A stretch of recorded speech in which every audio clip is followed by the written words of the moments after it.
I'll fix my spatula. Ladies and gentlemen, this is the problem that communities of color have been having for their entire lives. Um, the truest demonstration of a people that have never been protected have been the people identified as the black community all over the world. And let me qualify that. Ethiopia is what we would term a black community. Ethiopia would not call themselves a black community. Ethiopia says they're Ethiopia. And to some extent, what I initially started with, the sentence that I started with, does not apply to Ethiopia. Because Ethiopia has never been conquered. For those who do understand their history, Italy attempted. And Haile Selassie fled to the colonizer, begging for help. And Bob Marley wrote a song about these young fellas called The Buffalo Soldier. I don't know if you know who those people really were, but Bob Marley was targeting the Ethiopians who rallied together, young Ethiopian men. I mean young men younger than myself, teenagers, who put militia forces together in Ethiopia, organized themselves, and threw the Italians out of Ethiopia. In fact, they could have killed so many of them. They had them lined up and ready, and they said to Europe, "What do you want us to do with them?" And they put those boys, them Italian boys, out of Ethiopia. Ethiopia has defended itself because it's a nation. You understand? And this is why the state of Israel is so important to the Jew, because they also feel no one has defended us. We want a place where we can run to and know that there will not be an Auschwitz, there will not be another Jewish Holocaust like Germany. We know that there will not be another Spanish Inquisition. We know that there will not be another Roman occupation that puts us out, that wants to burn a pig in our holy place. And so Israel is important for the Jew, as it should be. It should be. Every people should desire a nation.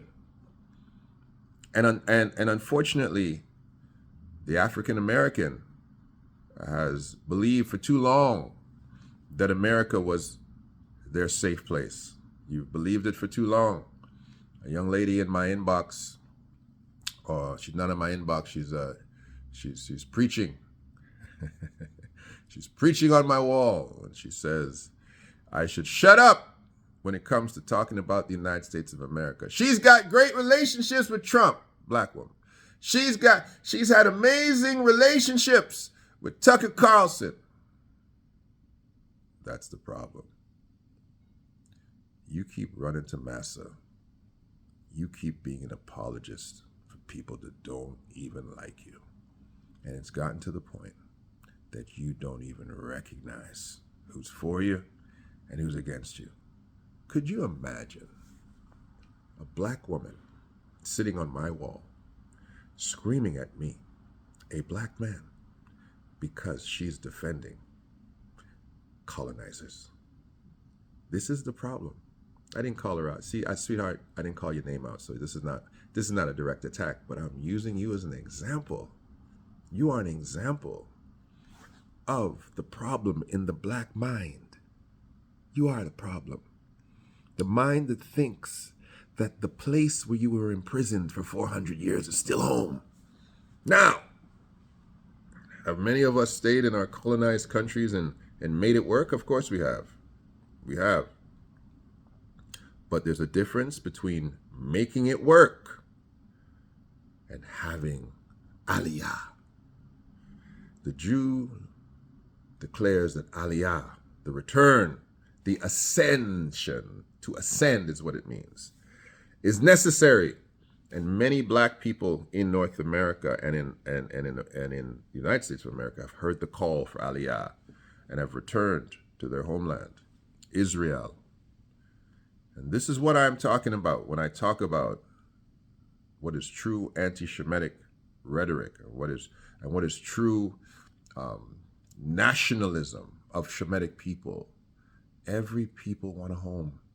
Every people want a place to call home. And this is why I am so ferocious about organizations like the ADL and people like Jonathan Greenblatt that are whipping black people all over the world when we express, and speaking of Kyrie Irving, when we express an identity to a homeland. You can't call us any kind of names. Can't do that. That's why I'm bringing on tomorrow Prince Asiel Ben Yuda to talk to us and tell us what it means to be an Israelite in Israel. For those that want Aliyah. And to the Jewish person, the Ashkenazi, the Sephardic Jew, the Mizraim Jew, to those people, to the Jew in America and abroad, those who we call white Jews. And you know, that's an appropriate term for you. You can identify as white people. If you don't speak, you can be considered white. We need you to be on board with that conversation. Do you not want us to support the state of Israel? Do you not want us as allies anymore? Are you so fed up with the good relationships that black people have had all these years that you will let a person like Jonathan Greenblatt destroy it in a blink of an eye? In 2 weeks, that man has caused havoc with the Jewish community and the black community in 2 weeks. He's done more harm in the history of America than any one Jewish person has done in 2 weeks. Jonathan Greenblatt.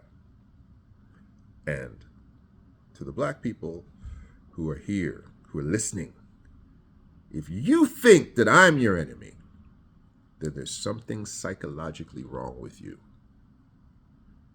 There's something internally wrong with how you process and register information. I can never be your enemy, but I can be your rabbi. I am not here to be politically correct to none of you. I am not here to put a filter on my sentiments for any of you. Nobody paid me to be here. Nobody called me and asked me to be here. And as long as I'm here and there's internet in my place or internet that I can piggyback off somebody else, I'm going to tell you exactly what has to be said. And I will never be muzzled by anyone. The great part about being a man of my age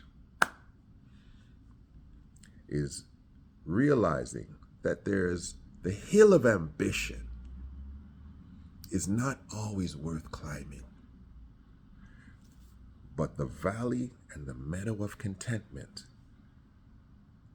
is sitting right before me. This is what you need in respect to people who come on these platforms and begin to speak. I'm only going to be here for a couple more minutes longer if you will allow me. You need us to have no agenda. You need us to be able to say exactly what has to be said at any given time.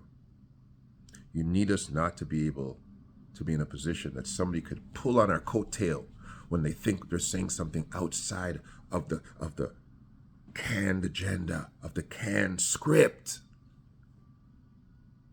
I'm going to give it to you raw with no chaser for the rest of my life. This is the real spiel. Like, share, subscribe, watch, listen, or get the heck out of Dodge. Do whatever you want to do.